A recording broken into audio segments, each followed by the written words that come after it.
Hello, you've tuned to this week's episode of Next Steps Forward, and I'm your host, Chris Meek. As always, it's an honor to have you with us. Next Steps Forward is committed to helping others achieve more than ever while experiencing greater personal empowerment and well-being. Our special guest today is Shane Manney. Shane is the founder of Five Stones Fight Club, a training community built on discipline, resilience, and personal accountability. He brings more than 20 years of coaching experience spanning wrestling, boxing, submission grappling, mixed martial arts, and strength training with philosophy that emphasizes both physical mastery and character development. Shane's professional journey includes 6 years as an infantry machine gunner in the U.S. Marine Corps, followed by 2 years as a police officer in Richmond, Virginia, and 8 years as a private security contractor and security lead supervisor for Exelon Nuclear Security, working in high-risk, high-responsibility environments. Shane has also worked at Pennsylvania Counseling Services, where he applied the same principles of structure, accountability, and perseverance. Shane Manney, welcome to Next Steps Forward. Thanks for having me. I appreciate being able to get on here. No, it's an honor to have you here. And Shane, first of all, thank you for your service. We always say here, anyone who puts on the uniform in defense of our country and our freedom is a hero. And you've done that and more as an infantry machine gunner. And so I speak for everyone at Next Steps Forward when I say that we respect and appreciate the sacrifices that you and your family made in service of our country. So thank you for that. Thank you. All right. So one thing I like to brag about for the show is we're always a show of firsts. Okay. You are the first we've had in terms of combat sports. Okay. All right. So this will be fun. I've learned a lot in terms of the prep work today. So combat sports are such an integral part of your life. How were you introduced to hard disciplines like wrestling, boxing, and mixed martial arts? And what did you like about them that kept you involved in competing? Yeah. So I started wrestling when I was 5 years old. I came home from school one day and I just told my parents, hey, I think I'd like to try wrestling. One of my buddies was doing it. And so they're like, sure, we'll give it a run. And so that's how it started. And right away, I've always been an active kid. So that was kind of like my first love, if you will. And from there, I learned to box. I always joke and tell people I learned to box when I got too old to spank. My dad boxed a little bit in the Marine Corps, and so my dad did 23 years in the Marine Corps. So I grew up in a military family, but so he taught me to box at a young age, and we go down through my whole career. Like when I got too good at wrestling, we did a lot more boxing. So growing up, we go down in the basement and we put the gloves on, and my dad would teach me to box, and my mom would sit there and watch and drink coffee as me and my dad would go at it in the basement. So and that went all through high school, into college, and my dad worked at Bloomsburg University, and so on his lunch break, I was going to school there for a couple semesters, and while I was there, I would go up and meet him at lunchtime, and we'd go box in the mat room. So I mean, it was just a fun thing that I've always enjoyed, and it was kind of a family bonding thing.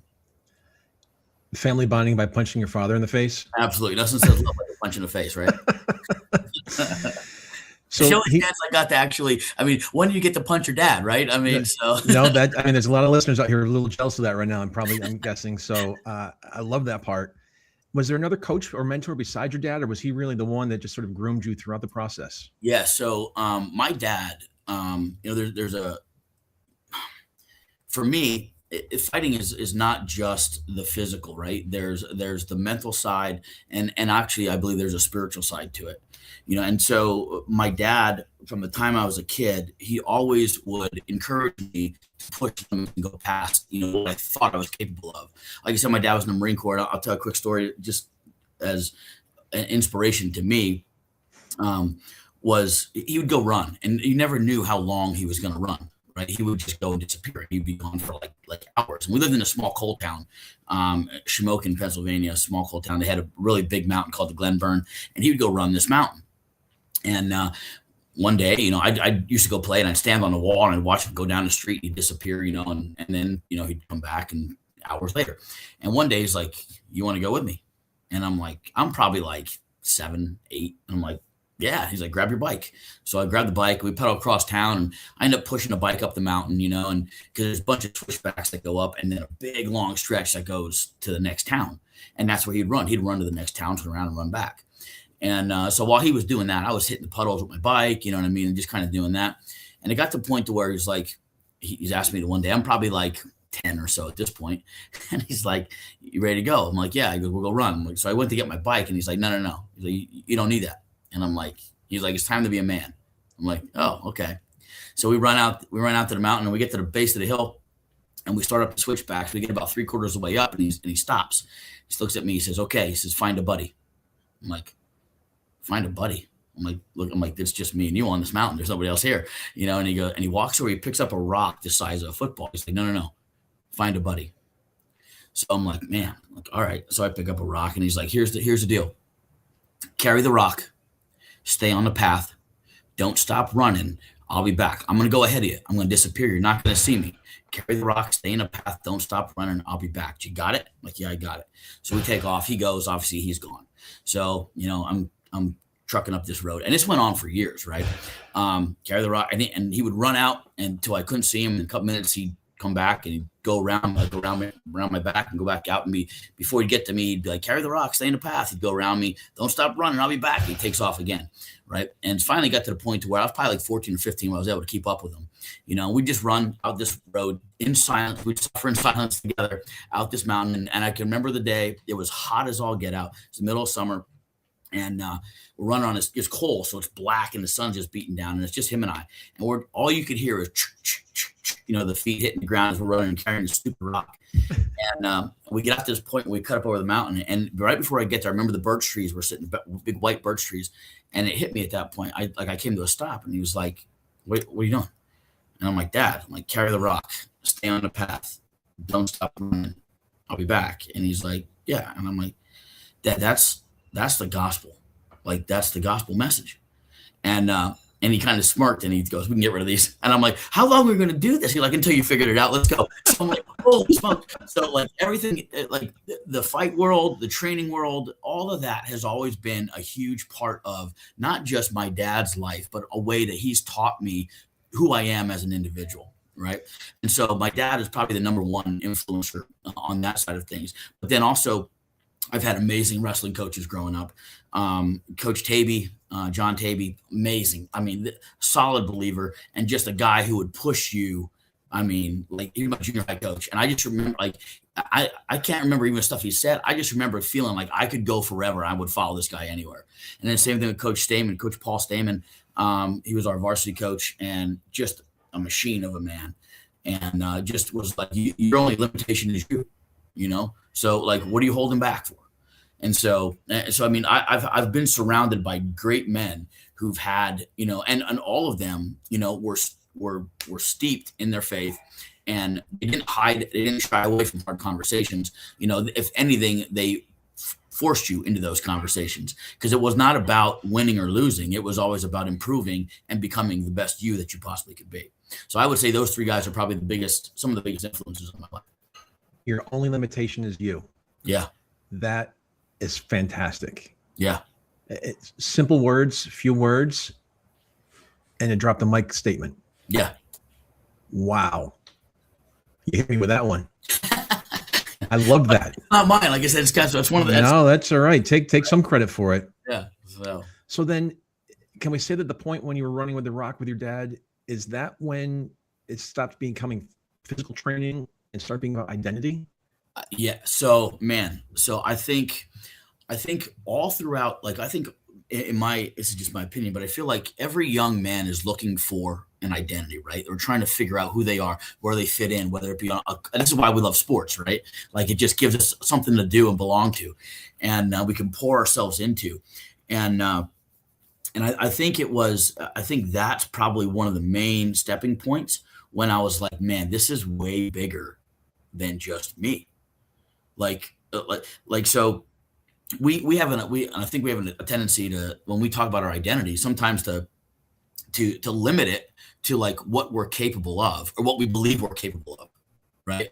And I think our identity, as forged, as given by the Creator, is way, if we knew what it was, we'd be a lot more scared because literally, we don't know what we're called to, but we know that if he can create all of this, man, he's got an imagination. And so to set that in motion, I would say that's probably one of the big first steps of realizing that, man, this is part of who I am. Like this is a big deal. And how old were you at the time? I was probably 14, 15. I mean, that's a young age to have such a big realization. Yeah. I mean, we all know, it's been proven through science that men mature later than women do. Yeah. And at 14 or 15, I mean, that's huge. Yeah. Well, and I think part of it too is, and this is where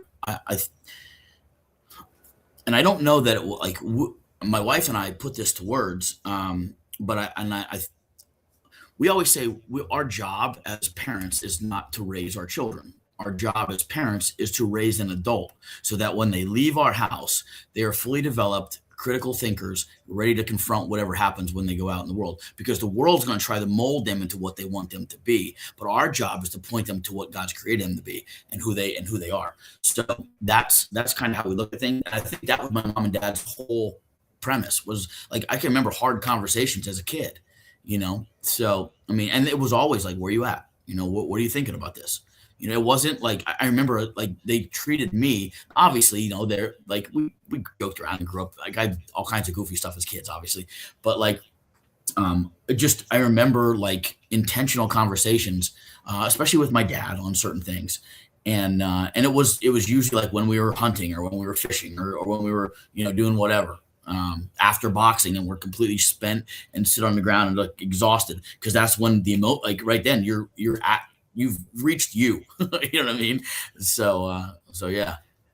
I think my wife and I should go out with you and your wife, because we view our children the same way in terms of, preparing them for the world and whatever the world brings them. And so love that philosophy. Awesome. So I mentioned in the beginning of the show, you spent 6 years as an infantry machine gunner in the Marine Corps. Why'd you join the Marines, and why'd you decide to become an infantry machine gunner? Is it just a family business or something else? Yeah, I don't know. I was brainwashed as a kid. I don't know. I mean, so I always laugh and tell people I didn't know there was any other services other than the Marine Corps. My dad was a Marine, so like, I mean, obviously, spoken like a true Marine. That sounds familiar, right? So I've always, and I think it was instilled obviously at a young age, the idea that if you're going to do something, do it all the way.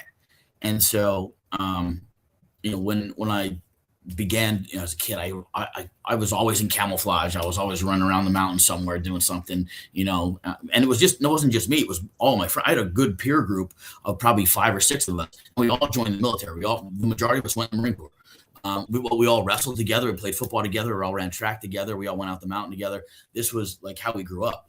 And so I think, through that, my tribe was headed that way, and I found some source of identity in that, knowing that if I'm going to go, I might as well go to what I thought was the best, and that's kind of how I ended up there. And I can remember, conversations with my dad, we listened to every recruiter. I had every recruiter come to the house and, every branch, and, but, I can remember the Marine Corps recruiter saying, basically like, do you want to be a Marine or not?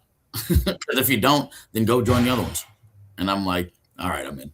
So it's like, don't waste my time, right? That's right. Yeah. So that's fantastic. So obviously, based on your stories with your dad, you were disciplined before you joined the Marine Corps. The Marines obviously instilled additional discipline and accountability.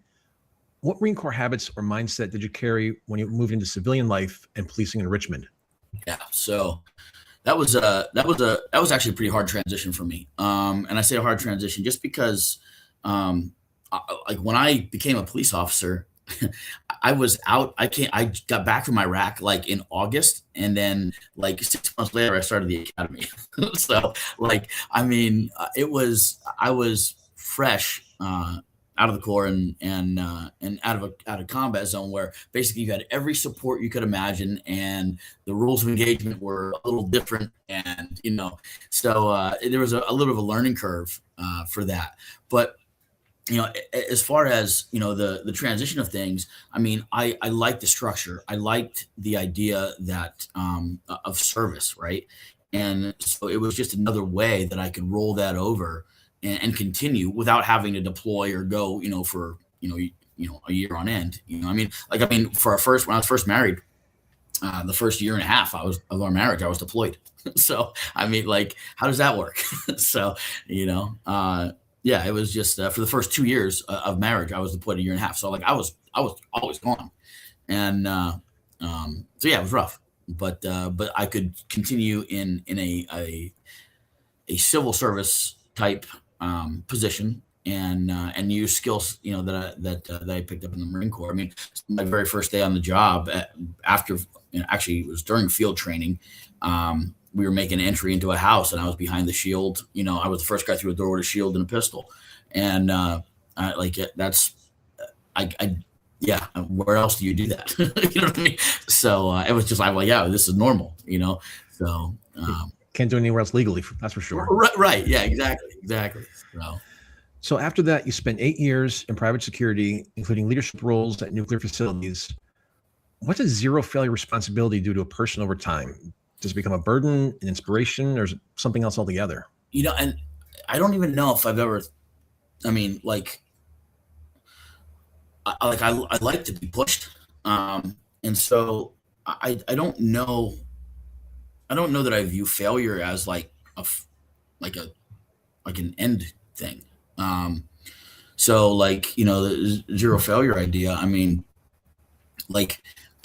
we train every day, right? And so the mindset is, I'm going to do my best so that I'm prepared when things are at its worst. And it's never I've made it. It's we're going, and so I think that if you look at it more along that lines, the idea of failure doesn't really sneak in, because you're never really done. It's a growth thing. And so, even today when I coach wrestling, I coach my daughter wrestles. All my kids wrestle. But I'm like, you win or you learn, right? And, failure's not final, unless you decide and quit. That's the problem, but that's a you issue. That's not a win or lose issue. Right. And so, so that, I think it might be just the way I look at things. And I honestly, you asked that question, I don't know that I ever thought about that. I don't know that that's ever been something that's actually been on my radar, You're full of one-liners today. Failure is not final. Well, I'm a simple man, so I got to keep it simple, I feel like, the phrase of the day book is in your future here. Maybe. And you're saying you never thought of it that way before, but, did working in that environment under those expectations change you at all?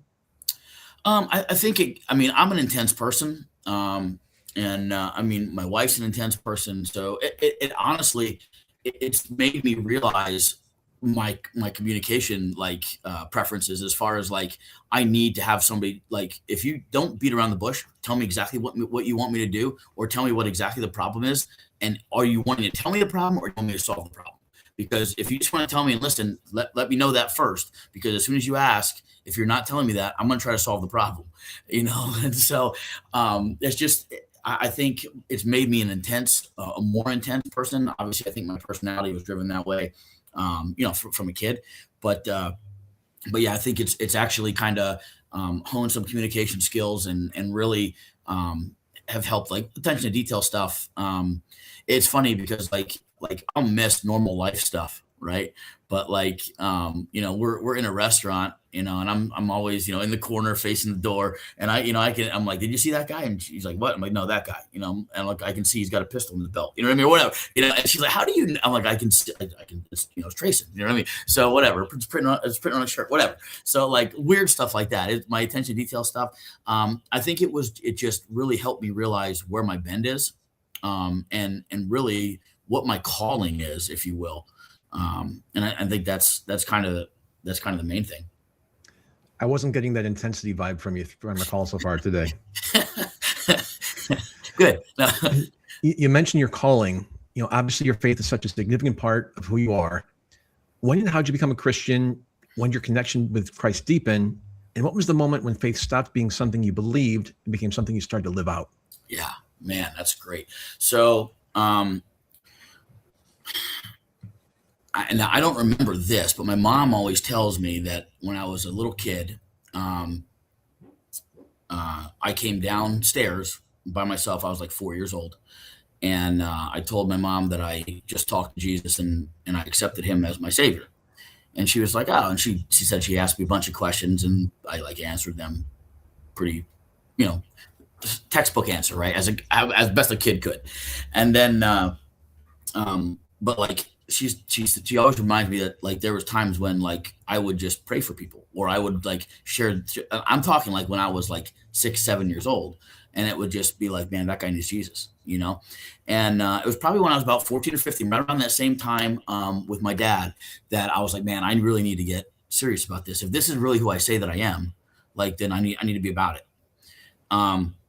And so obviously at that age, you don't really know what that really means, right? So I plugged into Bible studies and youth groups and, and all that kind of stuff. I had one of the youth groups I grew up in was actually run by one of the wrestling coaches as well. So, I mean, like, it was great, transition into that. But I would say probably when I was in the Marine Corps, when actually right before we were getting ready to invade Iraq, the platoon commander, the company commander pulled me aside and he said, "Hey, Manney," he's like, "Hey, do me a favor and get a church service." And so I had gone to lay leaders course, which is just like if there's a lack of a chaplain, you know what I mean? And I could remember, I'm like right now, like, and he's like, "Yeah, right now." I'm like, "Oh, okay." So we go into the one tent, and he puts the word out, passed down. We passed the word out, and every single person from my company showed up, minus 2. And I shouldn't say showed up. They all came in. The 2 that came in, that didn't engage, still stood in the back of the tent.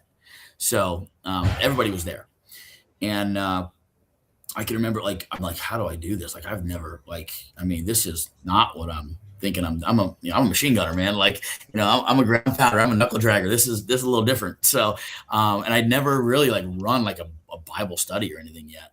And so I prayed, and I'm like, all right, Lord, I'm like, give me what I need to say. And so somebody asked, like, can we sing? And I'm like, what the heck are we going to sing? Like, I'm sing. And I'm like, so I'm racking my head. And so, like, we ended up singing "Jesus Loves Me." Because that was the only song that everybody knew. And I'm like, man, you talk about straight truth. And I'm like, nothing hit me harder than having a company of Marines who are getting ready to invade singing "Jesus Loves Me." This I know, for the Bible tells me so. And I'm like, man, so that was a big turning point there. But then throughout the whole deployment, whenever we would stop at because I mean, we were at the time, we were living in burnout houses under bridges. Like, there was no fobs set up. It was just, we called it the Alamo. I mean, like, it was like we were just hunkered down because we were still moving north. And whenever we in a fixed position for any amount of time, the company commander would come over. At the time, Major Rollins, now I think he's Lieutenant Commander, Lieutenant Colonel now, came over and was like, "Hey," he's like, "church service, set one up." And so we'd have a church service, and it would be like all the platoon commanders. Like, we had like here I am, a corporal, you know what I mean, standing in front of high brass and a bunch of other grunts, leading a church service that, in the middle of the desert. So I think God kind of, gives you those step off points, and it's like, run, kid. and that's how it works. I mean, those are stories you never hear about in war. Yeah. I'm just envisioning a company of Marines about to, like you say, invade Iraq, singing a hymn. Yeah. Well, so here, this is one too. Like, so this was when I was like, all right, God, I'm fully in. Right. So we're getting ready to invade, and like I said, I'm a machine gunner, right? So we carried the 240, the M240, and it was 7.62 belt link ammo. Like, I mean, it was 26.6 pounds. It was awesome weapon, but a crew serve weapon. And they're like, yeah, these guys are heavy hitters. These guys are going to mass casualties. They're going to. So we get called into a briefing, and there's a map up, and they're showing us where we're going. We're flying in. The first, they're like, "Hey, we're going to be here for 2 weeks," and then like 2 days later, like, "Gentlemen, it's now." And so we're like, "All right." So we had a big briefing, and the map is quadrants off, and they point to this place. It's all in red, and it's a town called Nazaria. And he's like, "That's where we're going." And so we're gonna do 4 helicopters. We're gonna leave tomorrow at noon. In the middle of the day, heat of the day, we're gonna fly in. We're gonna land on the soccer fields in the center of a bath party headquarters. So for us, it'd be like landing in, like, there's a local base up here, Indiantown Gap. It's like landing in their soccer fields. I'm like, holy smokes. I'm like, all right. And they're like, there's Marines dying there right now. They're engaged, blah, blah, blah. I'm like, all right. So, so we start doing our prep and giving our brief, and they call us up. We're getting ready. Next day, we get up, we get ready, everything's packed up, and they start handing out grenades. And they're like, hey, only take one. We're like, only take one. I'm like, I got lots of pouches I can fill up. Like, why one? And they're like, we don't have enough. And I'm like, we don't have enough. We're invading the country. What do you mean we don't have enough? So you take one, pass a couple out, like, whatever. All right, I'm the Marine Corps, right? And then they had they call the machine gun team leads up. They're like, hey, we need a meeting with the head shed real quick. So we go up, and they're like, we got some bad news. I'm like, okay, what's the bad news? They're like, we have no link ammo. I'm like, wait, we have no link ammo? Like, we're machine gunners. Like, what's that mean? So, like, granted, they're like, it's already en route. It'll meet you there. I'm like, you told us we're flying into a hot LZ, and you're like, we would put the heavy hitters on the ground. It was us. It was machine gunners. It was assault, which are tank killers, and it was 3rd Platoon. And so, like, they're like, and it's a 45-minute flight one way. So it's an hour and a half before reinforcements can arrive. So, like, our job was to land in this place, hold until reinforcements arrived, and then fight towards the MEU, or the Marine Expedition Unit, that's on its way.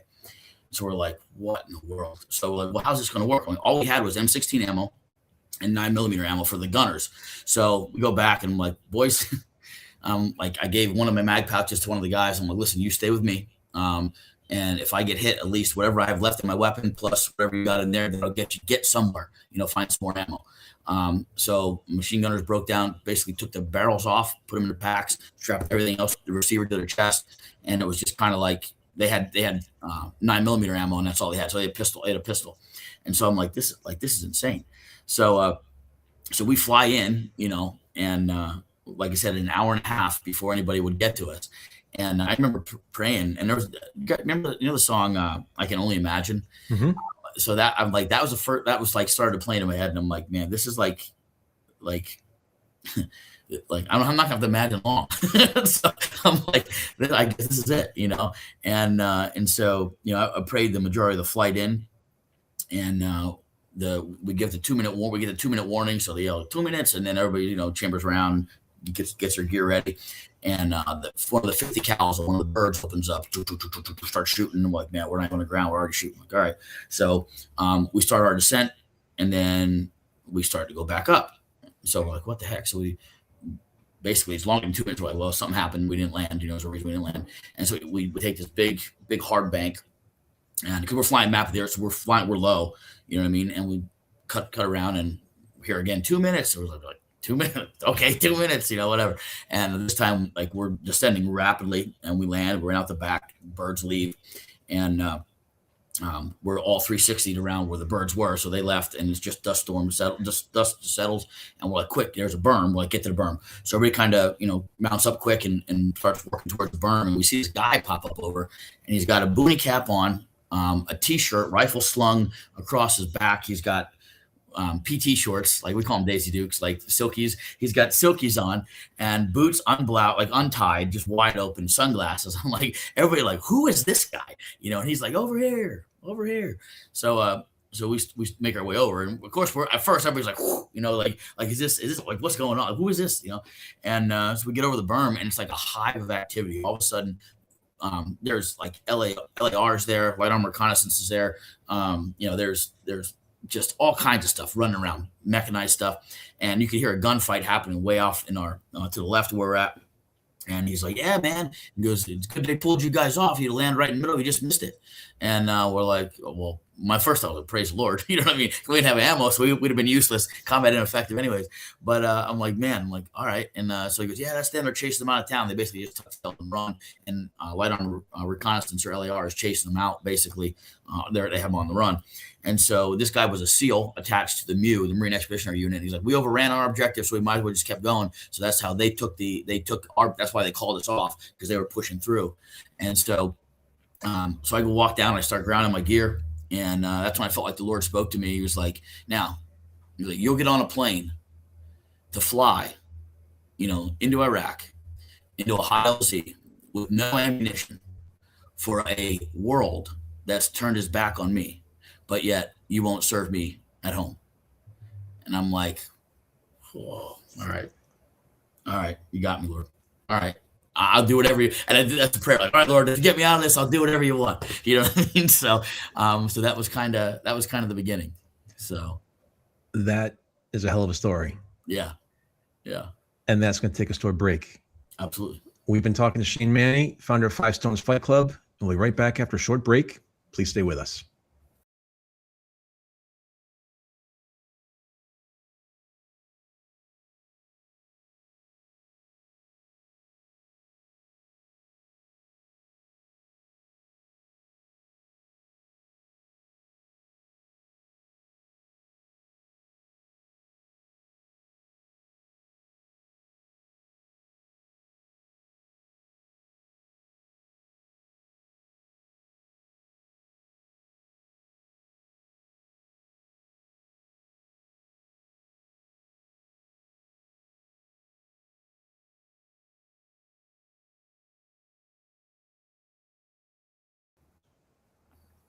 We are back. I'm Chris Meek, host of Next Steps Forward.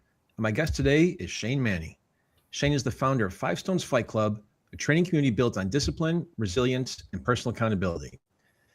Shane, you told some amazing stories the first half. And as always, my producer, Eric, writes way too many questions. And so we're not getting to a lot of the heart of the story here, but let's focus on 5 Stones. Sure. So we've been talking a lot about the Bible. Obviously, your faith is who and what you are. And 5 Stones is rooted in the biblical story of David and Goliath. Correct. Now, obviously, I think many people are familiar with the story of David and Goliath, but might not remember the significance of 5 Stones. Would you share that part of the story and why you chose that name for your ministry in the Fight Club? Yeah, absolutely. So in the story of David and Goliath, you see a young boy who goes to support his brothers, bringing them lunch out to the battlefield. And he hears, this giant of a man, this massive force to be reckoned with, if you will, just berating the holy God, right? And he's like, no, I'm not doing this. And so they couldn't find anybody to fight him. So David's like, I'll fight him, and everybody kind of laughed at him. He's like, look, God's given me, the lion and the bear into my hand. This Philistine will be the same way, And so David walks down the brook and he picks up, then they're all like, yeah, go ahead, dude. I'll go. Good luck. So David walks down the brook. He picks up five smooth stones. And, some people think, well, yeah, in case he missed. That's not the case. David picked up 5 stones because he knew that Goliath had 4 other brothers. And so he was in his head, he's like, well, if we're going to kill one, I might as well kill them all. And this is where I think everybody in their life has giants to slay, right? And I think it's just a reminder that it's not in our own strength. It's not in our own power, but we do have to step boldly and believe and have faith that God will provide. And so people think at the end, he slings a stone, he smacks Goliath right in the forehead, he falls down, and people are like, that's it. David then rushed towards the giant, drew the giant's sword, and cut off the giant's head and held it up. And at that point, everybody turned and ran. So this was one of those things where I think many people put modern day Christianity in this sanitized bubble of, well, just, meek and mild, right? And they totally butcher the idea of meek, right? Meek is the term actually comes from a war horse, it's power or strength under control. I appreciate that. That's my last name, so I appreciate the plug for me. There you go. Power under control, right? And so this is what we're supposed to be as believers. David's called a man after God's own heart. He was a warrior. And so actually in Exodus 15:3, it says, the Lord's a warrior, Yahweh is his name, so that's why we picked that. We're like, look, this is the reminder, not just of who the God you serve is, but who he wants you to be. I'm still struggling with a Fight Club and the ministry as one entity, but you're going to get me through this. Yeah. So we extend the right hand of fellowship. We lay on our hands, whatever. I mean, we pray for people when they're done to, when they're hurt to. So it's good. So you've talked about your wife a few times here. You founded Five Stones with your wife, Rebecca. What was the tipping point that caused you two to take such a big step? And what role does Rebecca play in the ministry? Yeah. So we got to the point. I never thought this would be. This wasn't my. We just like to fight, and that was kind of what it was. It was just it was a way to build relationships and share the gospel. That's literally all the organization is about. That's all we do, right? And so it got to the point where we got 40 some people in my yard, and I'm like, man, I should probably get a place. And so at the time I was a youth director at the time, and I was working at a church, and we were living in a parsonage as my pay, right, as I'm going to Lancaster Bible College, and one of the deacons rides by and he calls us and he's like, hey, who are all the convicts in your yard? I'm like, convicts? I'm like, they're all my friends. I'm like, so the tipping point though was basically we'd probably moved 9 or 10 times at this point, where we're at now. I don't even know. I've lost the track, but we have the fight club, where we have, the whole fight side, and we have a full gym on the other side of that. Yeah. And then we have a church now actually at the gym. We drop the ropes to our boxing ring and we preach from the ring. And then the gym and all the ministry there then funds our overseas work.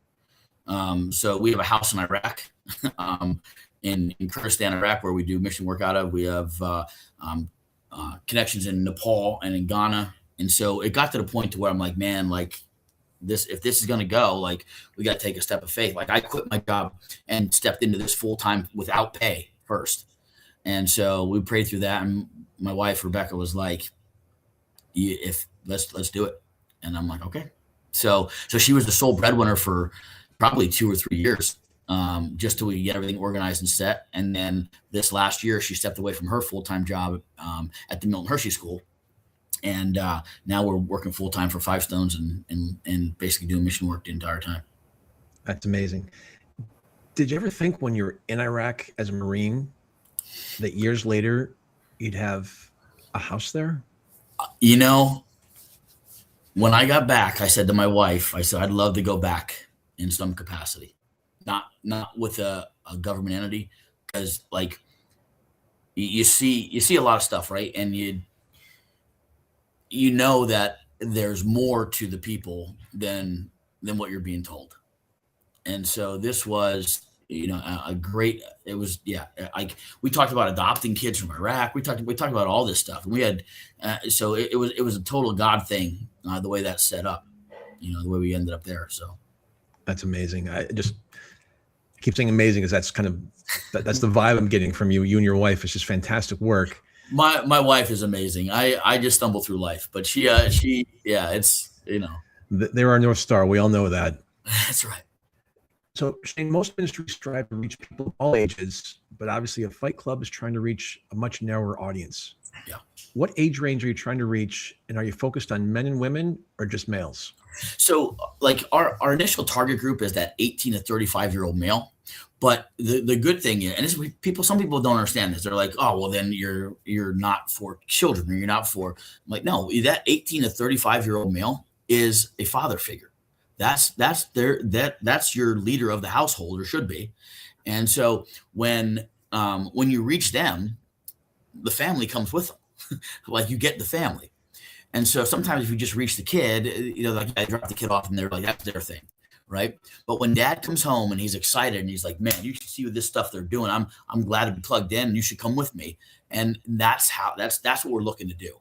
And so that's kind of our I don't call it model, whatever we call it. But we know the 18 to 35-year-old male is number one dynamic that's missing in churches today. And so we hit that nail right on the head. That's number one following of mixed martial arts or combat sports. So it's because guys are looking, my wife says I get rammy if I don't have something to do. I know you can't imagine that, but I would say that's most men, right? I mean, that's just the way we're wired.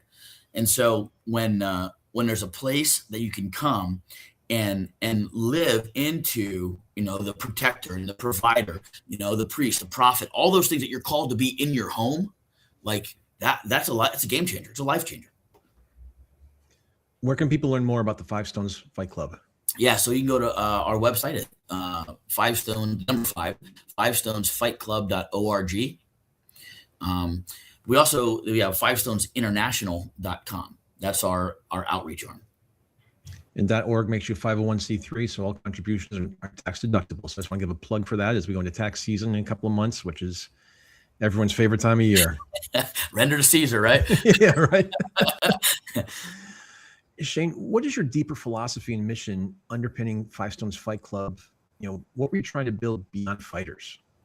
Yeah, so a lot of times what happens is you have people come through the door, and the first thing they're trying to prove something either to someone else or to themselves, right? I mean, most fighters are there because honestly, there's a void. And and some people fight for validity, some people fight for a status, and it's one of those things where it affects every aspect of their life. And so we talk about five things, right? We talk about identity, purpose, calling, training, and being on mission. Those are our five key takeaways of what we try to instill here at the gym and through the ministry, even Five Stones International. So the idea is, one, to find out who's God made them to be, right? And not everybody's going to be professional fight. We have guys watch. I'm going to be like, okay, here we go. Let's find out, and it's usually not the case, right? I mean, but that's okay. Like it got them here. And so one, it's an eye opener, and it's one of those gut checks of like, look, this is a time to really do some self-examination here, right? Who is it that you say you are? Who does God say you are, right? Once you find out who you are, that you're created with a purpose, right? That God's got a plan. He knew you. He knit you together in your mother's womb. Like you have intrinsic value. You're the image bearer of God. That's wild. So once you get to that point, then it's like, well, why am I here, right? The age-old question. And so people spend their entire life searching for why am I here? It's pretty simple, I believe. I believe that our entire purpose of life is to glorify God. And the way we do that is through our calling. Our calling is nothing more than the use of talents, gifts, and abilities that God's given us.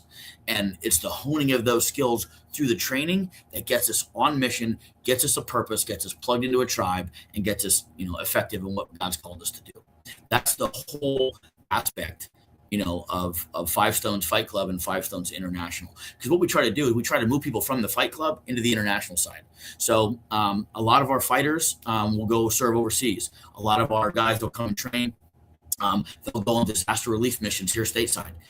We'll go down, we'll feed the homeless. We'll go it's really just a way to get people mobilized and empower them to go where God's called them to be. Many Protestant churches teach that faith in Jesus alone brings salvation, and good works naturally follow from that faith. Yep. And then other traditions like the Catholic Church teach that salvation is always God's gift, but faith must be lived out through love and action.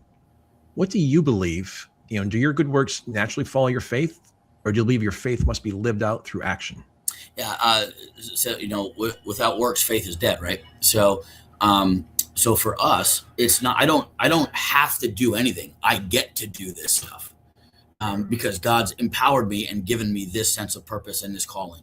And so for me, the works itself, it's not because I'm trying to earn anything.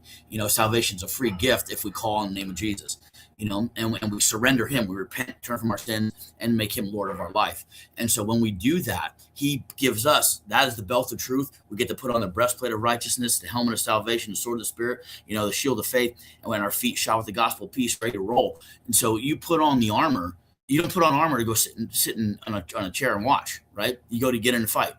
And so many people don't even realize they're in a spiritual battle their entire life. And the battle sometimes all the time is just doing what God's created you to do, being who God's created you to be. One, you're created to be a son or a daughter of the Most High. And all that is recognize him in his place. Where does God belong in the place of my life, right? And so when you put him at the helm, and he's the guy at the head, and you don't have to worry about anything else. It's not about you. It's about everything for glory for him. Then he'll direct your path. And so again, the good works are not. I don't have to do anything. I get to do these things. And so that's kind of our take. And what does it mean to you to be accountable, not just to people, to God in your work? That is probably the most sobering, scary thing. And it's scary, not like fear, but like I don't I don't want to let him down. And like, oh, that's fear tactic. No, it's because I appreciate and love him for who he is, and I know who I am, and I'm not worthy of anything other than hell and damnation. And so, for me, when God turns over the proverbial keys to the kingdom, and is like, here, run with this.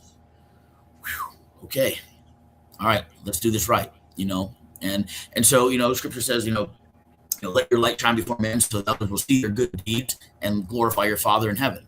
It's not because you get the glory. It's because we're doing this because of him, right? So yeah, I don't know if that makes sense, but that's how we try to run this. Absolutely. You've mentioned a few times that Five Stones has international missions. Tell us about those missions. How many have you had? Where have they been? Why were those countries chosen? And then do you have anything planned for 2026? Yeah. So, man, I started with a group. I was trying to get into Iraq. We talked about that a little bit, and I had no idea how to even do this, right? And I listened to a gentleman speak, and he was I was at a conference, and he was like, hey, we have I'm going to Iraq to do mission work, blah blah, and he's like, anybody want to go? And I'm like, I'll go. Like, and I don't think he expected that, because he was just kind of like, we'll talk later. And then he kind of him-hawed around. Didn't happen. So finally, I'm like, look, I got ballistic helmets. Like, a buddy of mine had tactical gear supply. So he'd give me stuff, be like, go see if you can break this, see what you like or whatever. And so I sent him a bunch of stuff, and I see this guy. I'm getting my truck fixed. I don't have television. We don't watch TV. And get my truck fixed, and I see in the garage, and I see this guy on the news. These two guys, this is 2017, I see this in Mosul during the ISIS offensive. I see this tank roll up over this hill. Two Americans step out from behind the tank and suppress ISIS snipers. And this guy sprint out, snatch up this girl, and run back. And the first thing, I'm like, that guy's wearing one of my helmets. Like, who is this guy? Like, that's not the guy I gave the helmets to. So I call the guy, and he's like, oh, that guy's name is David Eubanks. He's the founder of Freeborn Rangers. I'm like, can I go with him? Like, will he let me come along? Like, And so we hit him all around, and he gives me his email. 3 emails later, 3 weeks later, I'm on a plane headed to Burma, or headed to fly to Thailand to work with FBR, Freeborn Rangers. And through that whole process, my roommate there happens to be an Iraqi soldier. And this guy had been shot 9 times by ISIS, 1 time through the neck, became a believer. And him and I are like we're best buds, And so he's like, you should come to my I'm like, I've been trying to, man. So after that invite and one other invite, I called my buddy Joel, and I'm like, yo, when are we going to Iraq? He's like, when do you want to go? I'm like, let's get tickets. So we bought tickets. We flew to Iraq. We flew into Erbil, and they met us at the airport, and that was kind of how we got established. Right now, what we do is we do humanitarian assistance. So we do like food distribution, clothing distributions. We do solar panel installs on schools. That was one thing that we just started doing that. I think we're at like 12 schools at this point. We do medical training for missionaries that are living there. We do medical training for the Peshmerga, which is their military, the Kurdish military, and different generals, bodyguards, which has been wild, because when they were first generals and we did the training, now they're on the presidential council. And so now they're getting us into places where most people can't go. Matter of fact, we had a conversation while I was there in December, and they said, well, coming back and doing more schools. And I was like, absolutely. I said, inshallah, right? Meaning if God wills, that's what they say. And he stopped. He goes, no. He goes, not our inshallah, your inshallah. And I'm like, wow. And so I couldn't believe that he had said that in front of everybody that was there. So God's opening up doors. We've done some counter trafficking stuff. We've had a few rescues in Iraq. I don't talk a whole lot about that just because, nature of it. But yeah, there's a lot of stuff happening. Did you ever find any difficulty for yourself personally being a machine gunner with your job as a machine gunner, knowing what the end result and your goal is? Yeah. And then being a man of faith, a man of God? Yeah. So, I think that's the only way that you can reconcile, the past. you know, um, and for me, it wasn't about just, laying waste. It was protecting the man to my left and my right, right? It's about extending the hand of freedom to those who were desperately in need. It was about, freeing the oppressed and stepping into places that others wouldn't. And so I think we're called to do that as believers. I think we're called to be that. And so God is the one that ordains our steps. And so I think that was part of my experience, because he was building me for whatever this is now. And what words do you have for our listeners if they're thinking about doing something similar, or maybe creating their own fight club, or maybe an extension of yours, a branch, if you will? Yeah, absolutely. Look, I mean, this is not a me thing. This is something I think every young man is seeking. They're seeking an identity, a purpose, and a calling. And so it doesn't have to be a fight club. It could be whatever, right? It doesn't matter. Like, you use your talents, gifts, and abilities, whatever God's gifted you with, as your platform. That's why you're here. It's not by mistake that you're listening to this. It's not by mistake that you are who you are. Only you can reach the people that you can reach. And so you'll reach people I never will. But so biggest thing is pray through it all, right? Stay on your knees in prayer, get in your Bible, and surround yourself with godly counsel, so that as you walk forward, you have, an army, if you will, around you, praying for you and walking into battle with you. You've shared some amazing stories with our viewers and listeners today about combat, about faith, about you, your dad. I mean, those are actually some of my favorite stories you shared early on with the rock, and like, what am I doing with this? If you want to leave our listeners and viewers with one powerful story that's going to make them really scratch their head and have an aha moment, what would you like to share with them right now? So, I had a conversation with a good friend yesterday. Actually, I'm sorry, Saturday night. I was in here writing on the board, because I use a dry erase board for our sermons on Sunday, and I was putting my sermon up on the board. And a gentleman came in, and I've known this guy for years, and he's never proclaimed to be a Christian. And he came over and he says, every time I come in to work out, because I leave the board up until the next week, and he's like, I read your board. I'm like, oh, that's cool. And I said to him, so what's your hang up? And he's like, how could such a good God allow all this suffering in the world? And I said to him, listen, does God's will go unfulfilled ever? And he's like, I don't know. And I said, every single day. It's his will that none should perish, but all would have eternal life, right? But the thing is he allows people to choose, and people yet they decide to not follow him. And so that's true freedom. That's true love, right? Without that choice, we're nothing more than slaves. And so every single choice has consequences, every single one. And sin is pervasive. And so this is why Jesus said to follow him. He didn't say follow my people. He didn't say follow this code of conduct. He said follow him. And so when we put him in the right place in our lives, that's what's going to make the change in your heart.